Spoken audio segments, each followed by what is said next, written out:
네, 오늘 특별대담 박수현, 권영진 의원님과 함께합니다. 어서 오세요. 안녕하십니까? 안녕하세요. 이재명 대통령의 특별 성명 들려드렸습니다. 우리 국민은 노벨 평화상을 받을 자격이 있다. 그리고 12월 3일을 국민 주권의 날 법정 공휴일로 정할 수도 있다. 이렇게 말씀하셨는데 12월 3일을 기념일로 정한다면 이 부분은 국민의힘에서 더 예민할 수도 있어서 먼저 듣겠습니다. 어떻게 들으셨어요? 그 국민적 동의가 필요할 것 같습니다. 사실은 뭐 비상계엄 잘못된 거죠. 시대착오적인 겁니다. 시대착오적인 것인데 그러나 이제 대통령이 지금은 대통령이 되셨지만 당신은 야당 대표셨잖아요. 그러니까 헌법재판소에서 분명히 이렇게 얘기를 했습니다. 윤석열 대통령이 했던 비상계엄은 위법위헌한 거다. 그러나 위법위헌한 것으로 가는 과정 속에서 야당도 잘못이 있다라고 분명히 얘기를 했지 않습니까? 정말 이 엄청난 탄핵과 그리고 또 국정마비야 이렇게 해서 이 대통령이 인식 속에는 이렇게 가다간 자유민주 체제가 무너지겠다라는 그리고 이걸 지켜 바로잡아야 된다라는 생각을 갖도록 한 거는 국회 민주당의 잘못이었다고 분명히 적시했어요. 그러나 이 부분들을 그렇다고 해서 이것을 군대를 동원해서 비상계엄으로 해결하는 방식은 위법하기 때문에 윤석열 대통령은 파면돼야 된다. 이거 아닙니까? 그러면은 결국 지금은 대통령이 되셨지만은 당시 야당의 대표였던 이재명 대통령도 비상계엄에 책임이 있는 겁니다. 저는 그런 각도로 갈 때 국민 통합이 된다고 보거든요. 그래서 오늘 그동안 취임사에서는 계속해서 국민 통합을 말씀하시다가 우리 모두의 대통령이 되겠다라고 그렇게 하시다가 오늘 또 정의로운 통합이라고 했어요. 그러니까 국민들 중에는 정의로운 국민도 있고 정의롭지 않은 국민도 있어서 정의로운 국민만 가지고 통합하겠다. 이렇게 가서는 국민 통합으로 가기에는 어렵겠다. 이런 생각이 들고요. 뭐 그러나 이런 말씀을 드리면서도 사실은 비상계엄을 막지 못하고 그로 인해서 우리 국민들이 엄청난 혼란과 고통을 겪었고 당시에 여당의 국회의원의 한 사람이었던 저로서는 정말 국민께는 부끄럽기 그지없고 죄송하기 그지없고 정말 드릴 말씀이 없습니다. 그러나 야당의 입장에서 오늘 대통령님이 하시는 말씀이나 특별 선언을 보면은 좀 그렇게 부족한 부분이 있었다라는 말씀 좀 드립니다. 예, 대통령의 국민 통합을 향한 메시지가 조금 아쉬웠다라고 말씀을 해주셨어요. 대통령이 오늘 저녁 7시에는 시민 대행진 행사에 참석을 하신다고 하던데 대통령 경호처가 긴장하겠어요. 이렇게 일반 집회에 대통령이 참석하는 거는 굉장히 이례적이죠? 그렇습니다. 아마 제가 알기로는 대통령께서 오늘 그 시민의 모임에 함께 하시기를 굉장히 그 소망을 가지고 계셨고 왜 안 그러시겠습니까? 이 날을 국민과 함께 기념하고 또 이것이 어떤 한 편에 참여를 하는 것이 아니라 국민이 지켜낸 민주주의라는 측면에서 보면 국민에게 시민에게 아무리 많은 찬사를 헌사한다 하더라도 부족할 함이 없는 날 아니겠습니까?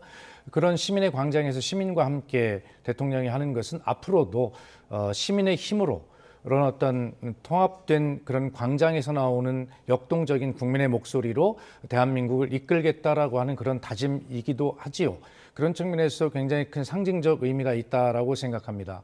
대통령께서는 오늘 특별 담화를 통해서 노벨 평화상을 받아도 부족함이 없는 국민이라고 최고의 헌사를 국민께 올렸습니다. 그것은 비록 12.3 비상계엄에 대한 빛의 혁명만을 보고 하는 것이 아니라 우리 역사를 보면 현대사에서 보면 정치가 꽉 막혀서 이런 어떤 문제를 해결할 수 없을 때 국민이 나섰거든요.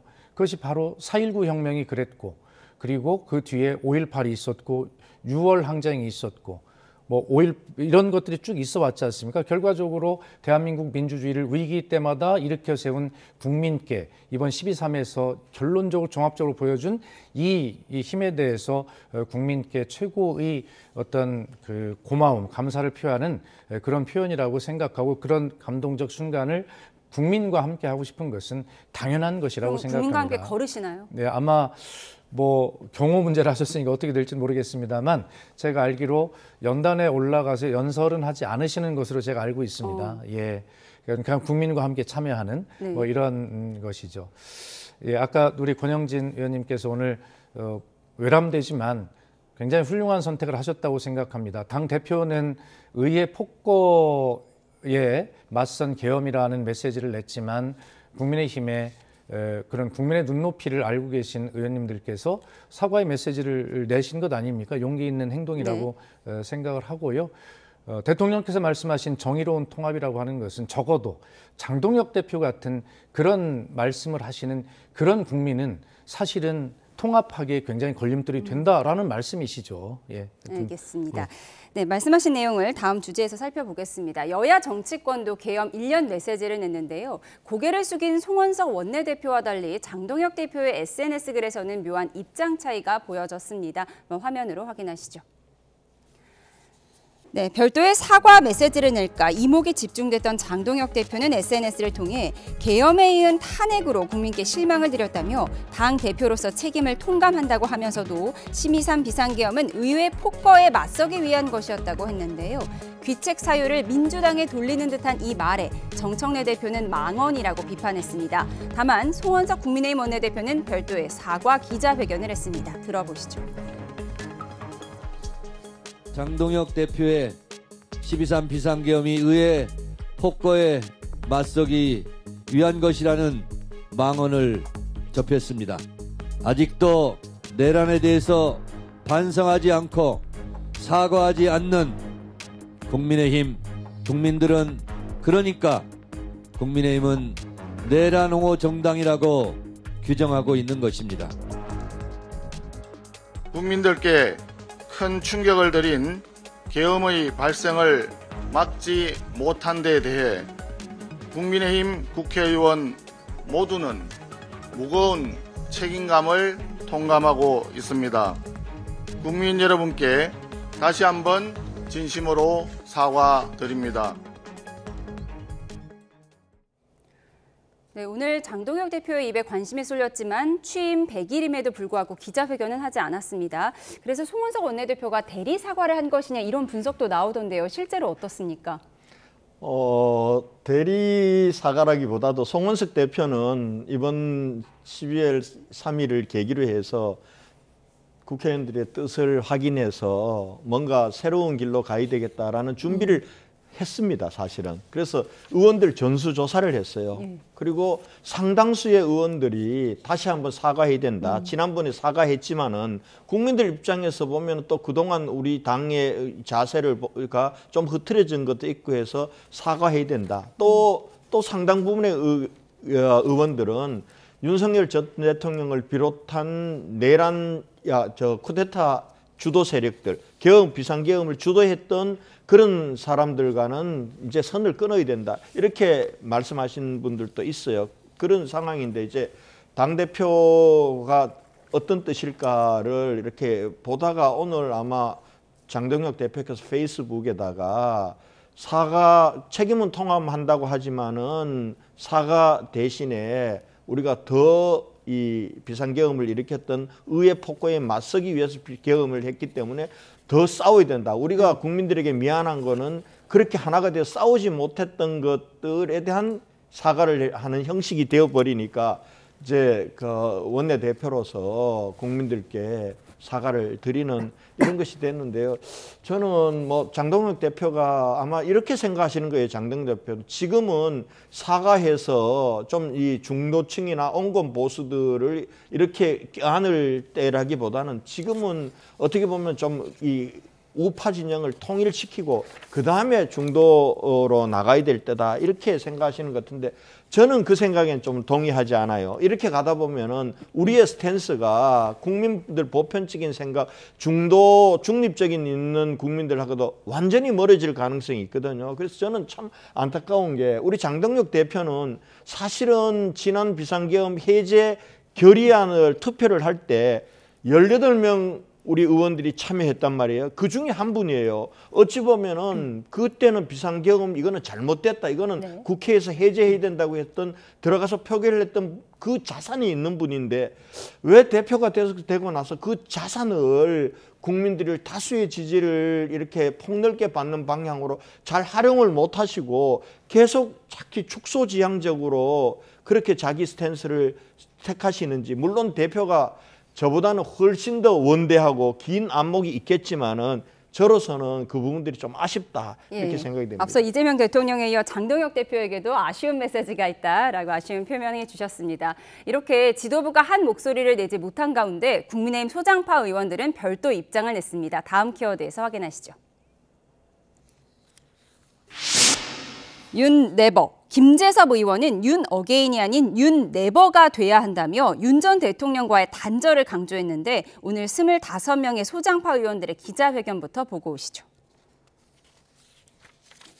윤석열 전 대통령을 비롯한 비상계엄을 주도한 세력과 정치적으로 단절할 것임을 분명히 밝힙니다. 그리고 용기 있는 단절을 바탕으로 뼈를 깎는 변화와 혁신으로 국민께 다시 희망을 드릴 수 있는 정당으로 당시 집권 여당의 국회의원으로서 책임을 통감하면서 국민께 진심으로 머리 숙여 사죄드립니다.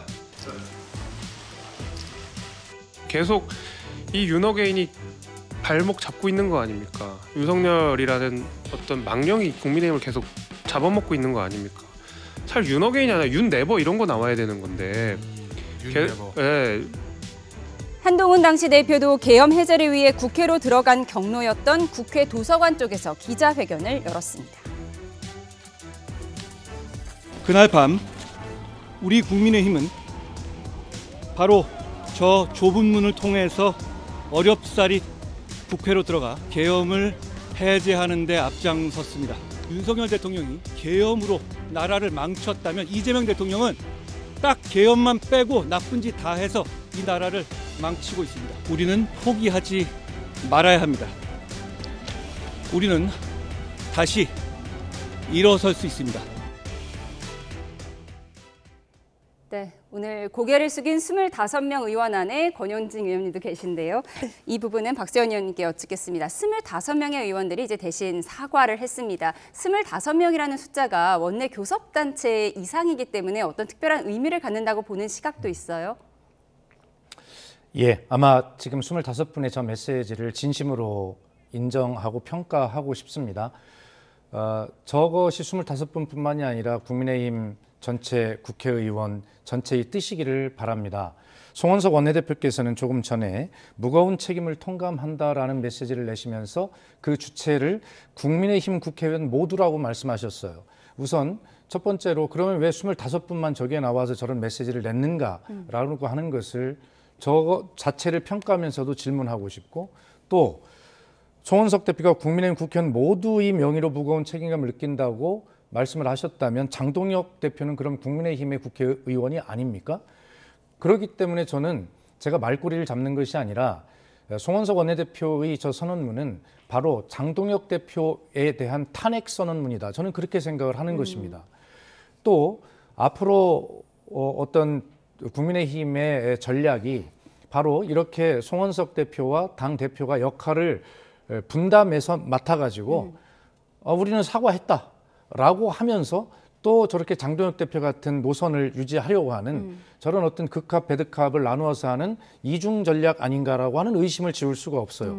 다만 우리 존경하는 권영진 의원님이 포함되신 저 25분의 오늘 메시지는 뭐 진심으로 평가한다라고 말씀드리고 싶고 저것이 국민의힘이 민주당과 더불어서 서로 의견과 노선의 차이는 있다 하더라도 국가와 국민을 바른 방향으로 미래의 방향으로 이끌고 나가고자 하는 같은 방향을 향해서 나아가는 두 날개가 되기를 그런 강력한 날개로 발전하기를 저는 바랍니다. 예, 오늘 25명의 메시지가 장동혁 대표에 대한 탄핵 선언문이라고 평가를 하셨는데 김재섭 의원이 윤 어게인이 아니라 윤 네버 메시지가 나와야 한다. 그렇지 않아도 25명이 지금 윤석열 전 대통령과의 단절을 선언을 한 거잖아요. 그렇습니다. 지금 뭐 계엄 잘못됐고 우리 당 의원들한테 물으면요. 공식적으로 계엄 잘했어라고 하는 의원들은 거의 없어요. 거의 없습니다. 그러니까 비상계엄은 잘못됐다라고 다들 얘기합니다. 그리고 거기에 대해서 사과도 여러 번 했어요. 여러 번 했는데 다만 우리가 이 계엄 탄핵 반대 투쟁을 하고 이런 과정 속에서 그리고 장동혁 대표가 들어와서 장애 투쟁을 하는 과정 속에서 우리 보수층 내에는 훨씬 더 강한 보수들이 있습니다. 윤 어게인을 얘기하고 이런 사람들의 목소리에 이게 물꼬가 터져버리니까 국민들이 그렇게 생각하는 거예요. 야, 그럼 뭐냐? 국민의힘 아직도 정신 못 차렸냐?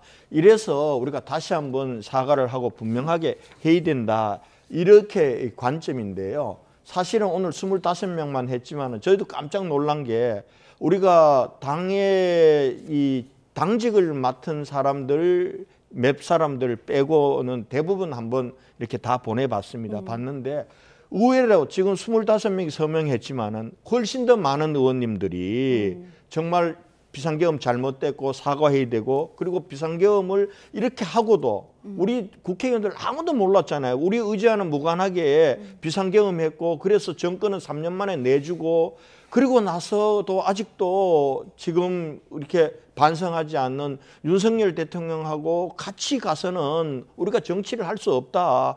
아프지만은 이제는 끊고 가야 된다라고 하는 의원들이 많습니다. 25명보다 훨씬 더 많아요. 그런데 이분들 중에는 이런 게 있어요. 야, 우리끼리만 하지 말고 당 전체가 해야 되는 거 아니냐라는 분들도 있었고 또 어떤 분들은 나는 사실 솔직히 그 취지에도 공감이고 내용도 공감인데 내 지역구 사정상 솔직히 못하겠다 이런 분도 있었어요. 솔직하시네요. 예, 그리고 또 어떤 분은 나는 그래도 저 윤석열 대통령하고 인간적으로 이런 관계 때문에 내가 옳다고 하더라도 나 이름은 올리지는 못하겠다. 이런 분들이 있는 거예요. 이런 분들까지 다 합치면 거의 과반에 가까운 거 우리가 확인을 했습니다. 그렇기 때문에 이번에 우리가 25명이 했지만은 그 뒤에는 또 훨씬 동의하는 우리 의원들이 많다. 그리고 더 넓게 보면은 우리 당원들 지지층 속에도 이렇게 동의하고 그래야 된다. 아프지만은 윤 대통령하고는 정치적으로 절연하고 가야지 지금 어떻게 껴안고 가서 어떻게 하려고 하느냐라는 국민들 지지층들이 많다. 이게 아마 앞으로는 언젠가 이분들의 목소리가 우리 당의 중심이 되는 때가 올 거다 저는 그렇게 봅니다. 예, 오늘은 25명이었지만 실제적인 규모는 더 클 수 있다라는 말씀이셨습니다. 그런가 하면 12.3 비상계엄 당시 계엄 해제 표결을 방해한 혐의를 받는 추경호 국민의힘 의원에 대한 구속영장이 기각됐습니다. 추 의원의 목소리부터 들어보시죠.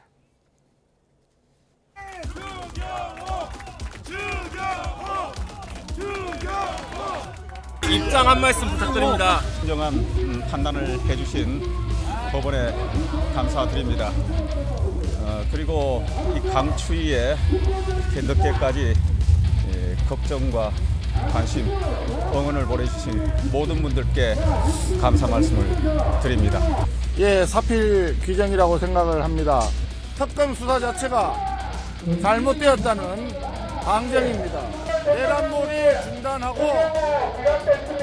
사법부의 독립과 법치주의의 확립을 위해서 원내대표가 영장이 기각되었습니다. 우리는 지금 내란은 현재 진행형이다. 아직도 끝나지 않았다는 것을 절감합니다. 싸움은 이제 누가 빛이고 누가 어둠인지를 다투는 싸움이 된 것 같습니다. 네, 권 의원님께서도 추운 날씨에 구치소 앞에서 밤을 새신 거죠? 굉장히 늦게 결과가 나 새벽 4, 5시에 나왔는데 이례적으로 좀 길었어요, 영장심사가? 저는 우리가 잘못한 부분들과 관련해서 뭐 특검 우리 어찌면 업보라고 생각하는 부분도 있습니다. 그런데 도저히 납득이 안 가는 거는 추경호 원내대표에 대해서 체포영장 청구와 구속영장 청구하는 거 이거는 제가 볼 때는 그 특검의 이 행위를 이걸 공정한 수사라고 저는 도저히 납득할 수가 없어요. 이를테면은 추경호 대표를 내란의 주요 임무 종사자라고 그러면서 그게 뭐냐 그랬더니 국회의원들 표결을 방해하기 위해서 자꾸 회의장을 옮기게 했다는 거예요. 그러면은 내란의 주요 종사자면은 공모를 했더니 그러면 대통령하고 통화했던 거 하나를 가지고 그러는데 이거 하나만 봐도 추경호 대표가 이 표결 방해할 이유가 없어요. 추경호 대표가 대통령하고 전화 통화를 한 번 딱 했다고 그래요. 그러니까 대통령이 그랬다는 거예요. 미리 알려주지 못해서 미안하다라고 했다는 거예요. 근데 만약에 추경호 대표가 이 방해하려고 했으면은 이걸 국회의원들을 국회로 못 가게 해야 되는 거예요. 근데 바로 그거 통화하자마자 대표가 어떤 문자를 보내냐 하면은 빨리 당사에 있는 당원들, 국회의원들 보고 국회 안으로 들어오라고 문자를 보낸 거예요. 그러니까 그거 하나만 봐도 이거는 추경호가 의원들을 방해하기 위해서 회의장을 옮긴 게 아니란 말이에요. 그리고 방해했다고 하는데 우리 국회의원들 누구도 방해받은 사람이 단 한 사람도 없어요.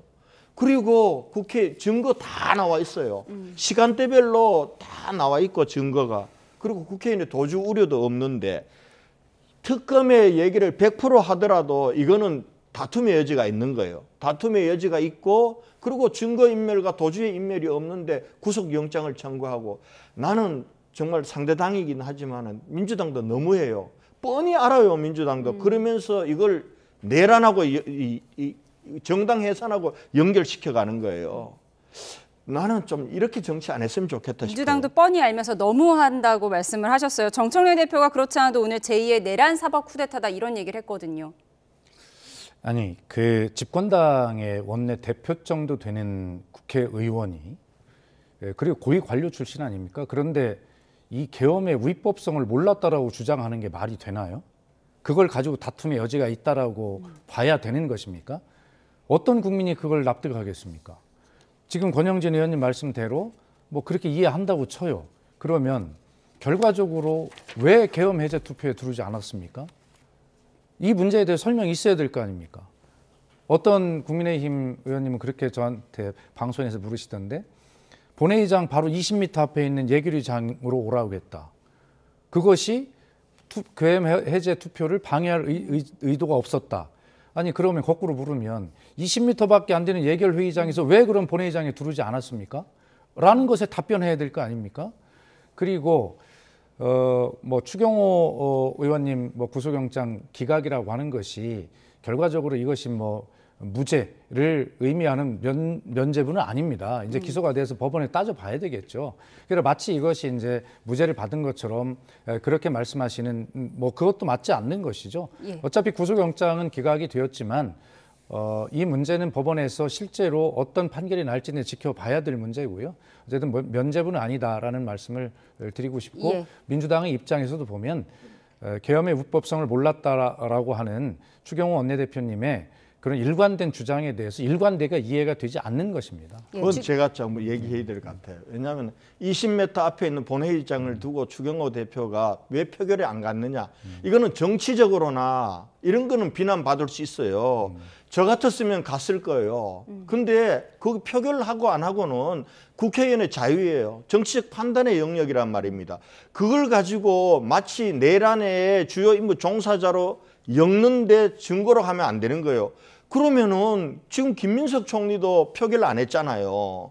저 같은 경우도 대구에서 계엄 소식을 듣고 11시 조금 넘어서 차를 급히 수배해가지고 달려왔어요. 달려오는데 죽전 휴게소 오니까 방망이 땅땅땅땅 치더라고요. 그러면은 저도 제 개인적으로는 너무 아쉽고 후회스러워요. 왜 그때 대구를 내려갔을까? 그때는 제가 출퇴근할 때라서 어쩔 수 없었지만은 그런 부분이 있지만은 그럼 저도 그러면은 표결을 안 했기 때문에 내란 공범이라 이런 게 몰려야 됩니까? 저는 추경호 대표가 20m 앞에 있는 본회의장으로 안 갔던 부분들은 저는 정치적으로는 문제를 삼을 수 있다고 봐요. 그러나 이게 내란 주요 임무 종사자라고 법적으로 엮는 건 아니죠, 이거는. 알겠습니다. 정치적 판단과 법적 판단은 차이가 있을 수 있다. 이렇게 정리를 하겠습니다. 오늘 법사위에서는 장경태 의원과 나경원 의원 법사위 사보임 문제를 두고 고성을 주고받았는데요. 또 난장판이 된 법사위 현장으로 가보시죠. 지금 수사 받으시잖아요. 성추행으로. 그리고 본인이 피해자를 무고하지 않았습니까? 조용하세요. 부끄러운 줄 아시고. 자, 우리 법률가 출신 분들께 묻겠습니다. 이게 법사위원 자격이 있습니까? 그러니까 나가시라고요. 여기서 어떻게 같이 회의를 진행합니까? 조용히 해주세요. 조용히 해주시기 바랍니다. 자, 조용히 해주세요. TV조선 출신, TV조선에서 쫓겨난 걸로 보이는 신동욱 의원이 내부에서 따르는 후배도 없다는데 영상을 보면 아주 악의적인 조작 보도가 보입니다. 영상은 어깨 동무하는 영상이 아닙니다. 저를 잡아 당기고 있는 영상입니다. 제가 무고죄로 고소해 드릴 테니까 나가서 얘기하십시오. 나가서 얘기하십시오. 나가지도 못하면서. 네, 들으신 것처럼 오늘 법사위에서 법사위원인 장경태 의원의 성추행 의혹을 두고 거친 공방이 벌어졌습니다. 국민의힘에서는 이제 장경태 의원 수사 받게 됐으니까 법사위에서 나가라 이런 거예요. 그러니까 그동안 민주당에서 나경원 의원에게 들이댔던 잣대를 거꾸로 돌려주겠다 이런 입장인 것 같은데 어떻게 보셨어요? 그건 차원이 다르죠. 차원이 다른 것이고요. 지금 어쨌든 이 문제는 그 민주당에서는 윤리감찰단에서 좀 정확한 진상조사를 하고 있는 것인데 분명히 말씀드리면 제가 수석 대변인으로서 그 전에 있었던 사건에 대한 윤리감찰단이 도대체 언제까지 이거를 결과를 발표할 거지라고 언론의 질문이 하도 많으니까 그렇죠. 그거라도 알아보려고 전화를 했더니 굉장히 불쾌하게 생각을 하더라고요. 왜 우리 독립적인 윤리감찰단의 활동에 대해서 당에서 당 지도부가 알아보려고 하느냐. 그래서 저는 개인적으로는 우리 당의 윤리감찰단의 과정을 굉장히 신뢰합니다. 이것에 대해서 그 조사라도 나오기 전까지는 어떤 저런 주장에 대해서는 동의할 수가 없지요. 네. 예. 그래서 이 문제에 대해서는 어쨌든 나경원 의원 같은 경우는 이미 그 패스트트랙에 관련된 법으로 기소가 되어서 재판을 6년이나 끌고 받고 있는 중에 아니었어요. 장경태 의원의 문제가 굉장히 민감한 문제이긴 하나 현재 윤리감찰단이 조사가 진행이 되는 중이어서 당에서 어떤 입장을 정리하지 못하고 있는 그런 상황이고 본인이 무죄를 주장하고 있는 무고를 주장하고 있는 이런 상황이기 때문에 그 나경원 의원이 기소돼서 재판 중인 그 사건과 수평으로 연결하는 것은 무리가 있고요. 민주당으로서 이 문제를 가볍게 보지 않고 있다는 말씀을 여러 차례 드렸고 아주 독립적이고 철저한 그 윤리감찰단의 조사를 지금 기다리고 있는 중이다라는 말씀을 드립니다. 예, 장경태 의원의 성추행 의혹과 관련된 공방을 짚어봤고요. 저희는 마지막 키워드로 가보겠습니다.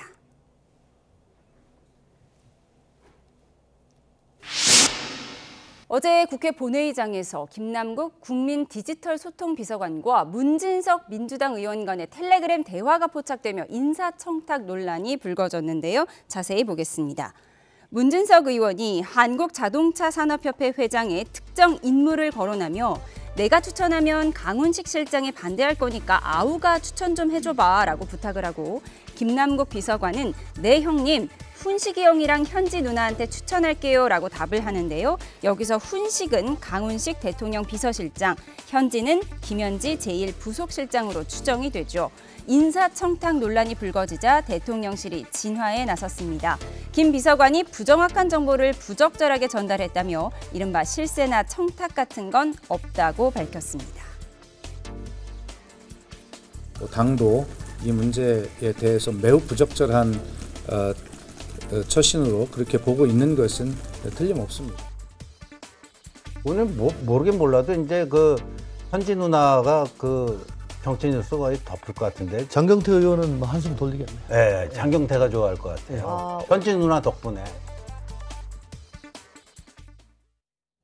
본회의장에서 의원의 문자가 포착되면서 논란이 된 부분을 짚어드렸는데요. 내용을 다시 한번 말씀드리면 문진석 의원이 김남국 비서관에게 인사청탁을 했고 김 비서관이 김현지 실장에게 잘 말해보겠다 이런 내용이었던 것 같습니다. 해명까지 들어볼 테니까요. 먼저 어떻게 보셨습니까?